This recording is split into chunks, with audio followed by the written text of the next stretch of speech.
So hello and welcome back to Test Drive Thursday. Today we're taking a look at this Renault Range T tuning mod. So let's get started by taking a look at all the customization. Unlike many mods in the game, obviously being a customization mod, you don't have to go to the separate mod dealer. You can go straight to your Renault dealership and just configure from inside the normal truck configurator. So starting with cabins, that's all standard. Choice between sleeper or high sleeper. Chassis, nothing has changed down there. Loads of different ranges for what you want. Engines, again, nothing's changed there. The same 6 choices. Transmissions, the same. Interior, the same, sadly. I was kind of hoping for them to maybe do like an all black. I know you can get the exclusive black, but maybe all of this headlining and everything in black here, and maybe a different trim, because I don't like the fake carbon fiber.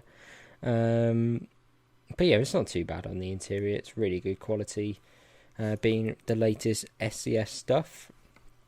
Paint jobs, I can't remember if, yes there is. If we just disable all, you'll be able to see the custom one that we've got on here with the mod.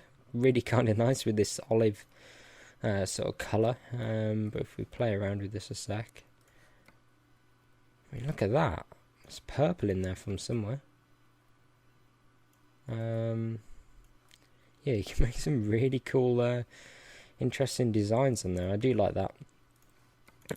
But if we start off down at the bottom, we have got some lower grille guards, which are really nice. You can go for black if you want it to fit in. A bit of chrome if you want it to stand out a bit more. Got some LED strobe lights. And then you can also have it paint matched, which will look pretty nice. Those are the steps. Oh, sorry, I need to enable all. Silly me. Steps down there. So you can paint these lower parts here. Sadly, with this mod alone, you can't paint the grille. I'm not sure if there is a Renault Range T DLC yet, but you cannot sort of change any of that plastic apart from up here and where's the other dot? And here as well. So sadly you have to leave that plastic. As I said, the bull bars, absolutely massive. That one's kind of nice. That blocks most of the plastic out. And you get some nice lights on there as well. Awesome. Oh, they don't quite fit. Screamers, or just leave it blank. I think that looks pretty menacing. We have then got the lights, a choice between halogen or xenon lamps. I don't think there's any in-game difference, to be honest. Here we've got choice between plastic and this sort of like metal effect, or paint and plastic. Sadly, you can't paint that.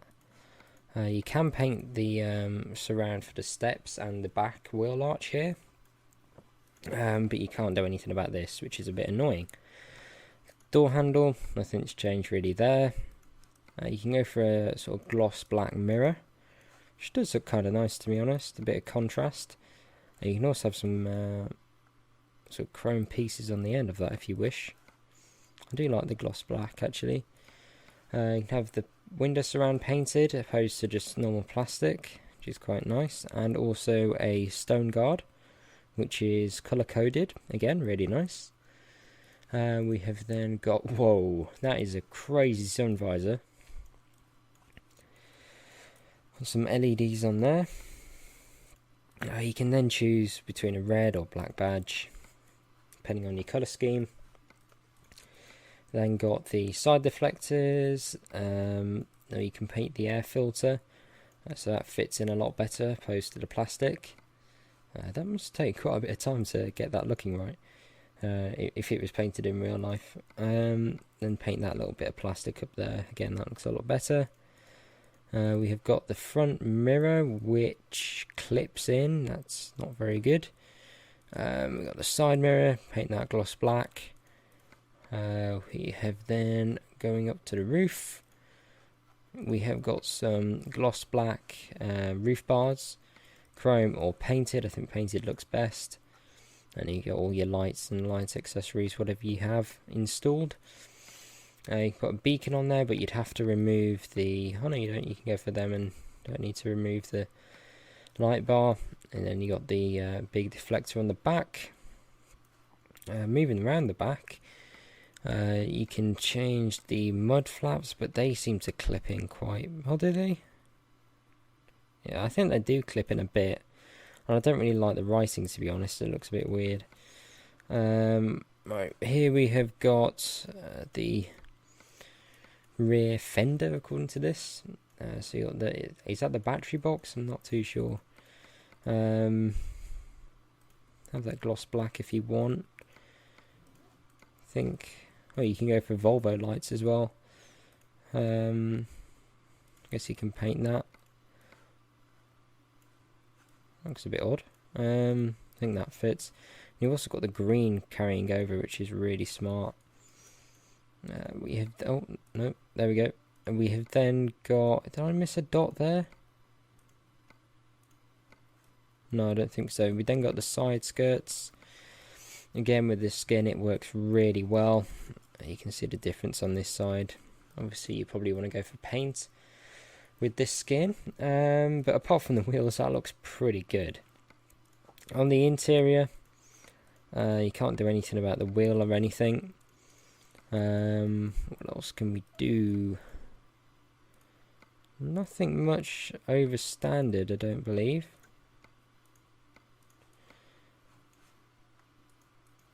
At the back.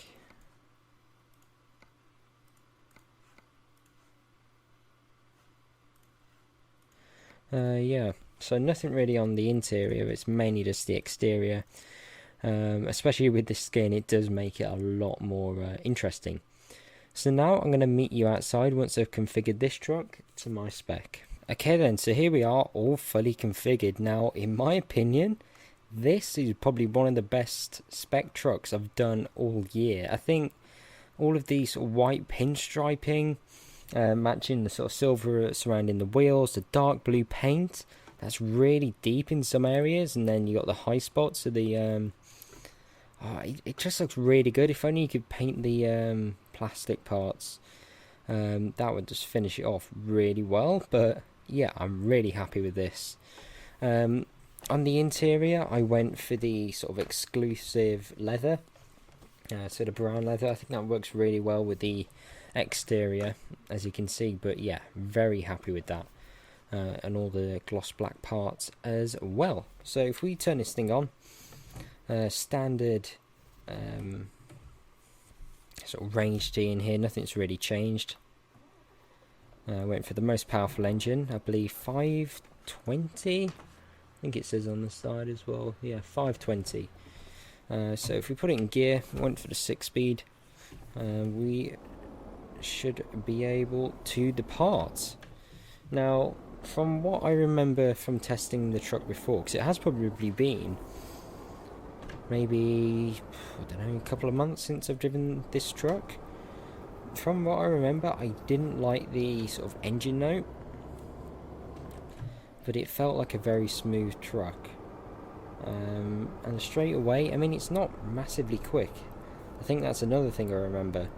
Even though this is the top spec engine, 520 horsepower, it does feel lacking in torque.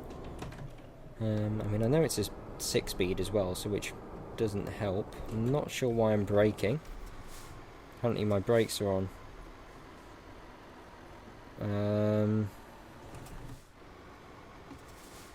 That's really odd.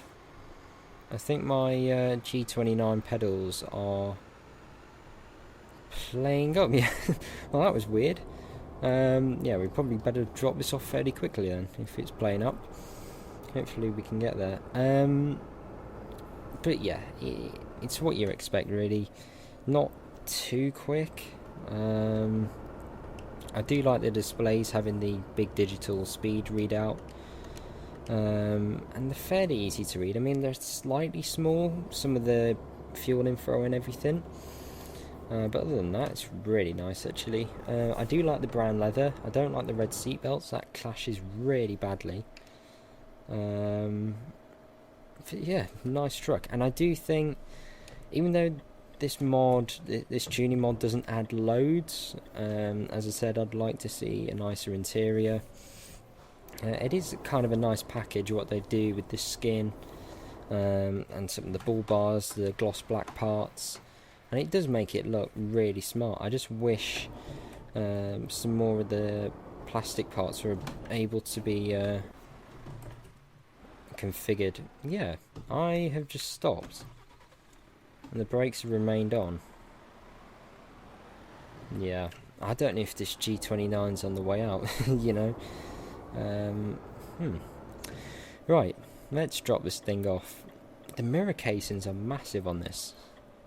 I didn't remember that from when I last drove it. They seem quite thick. The mirrors themselves aren't too big. Let's just swing in here.